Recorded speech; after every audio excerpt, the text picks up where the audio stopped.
A local nonprofit has teamed up with charities across the country to introduce legislation to those with hearing deficiencies. We've got Dayla and Caitlin here to talk more with us about that and break it all down. Thank you, ladies, so much for being here. Thank you. And both of you have like a very personal and a special connection to this issue. Talk a little bit about that and get us familiar with where you all stand. For me personally, my son is 7 and he was born without ears or ear canals, so he is deaf, not able to hear, and needs a device to get the sound into his head.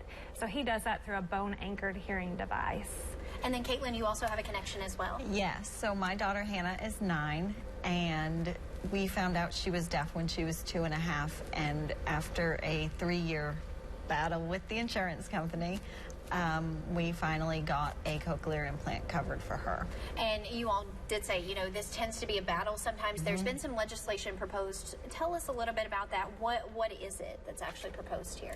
What's been proposed is a national law, Allys Act, and it is asking that all private insurance will pay for bone-anchored and cochlear implants, the surgery, the devices, and everything that goes along with those, as well as the audiology appointment once a year.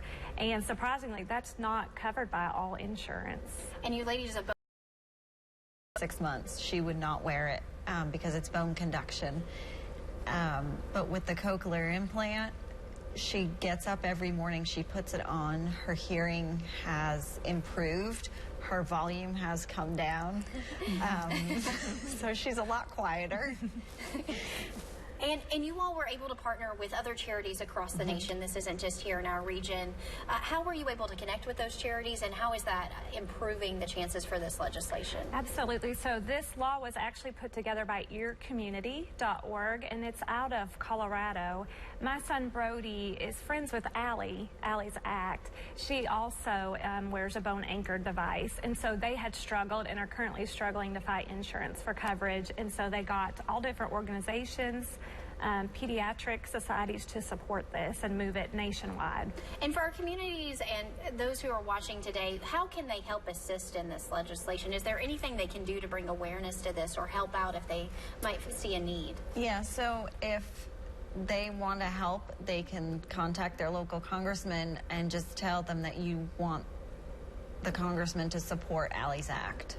Well, thank you, ladies, so much. We've also got a little bit of information here on our screen from Waiting to Hear. You can see that bill right there, as well as the website there. If you want a little more information on that, that's where you can find some of that online for Allys Act.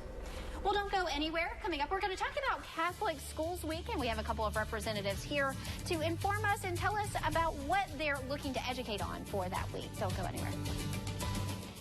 We're not bad people.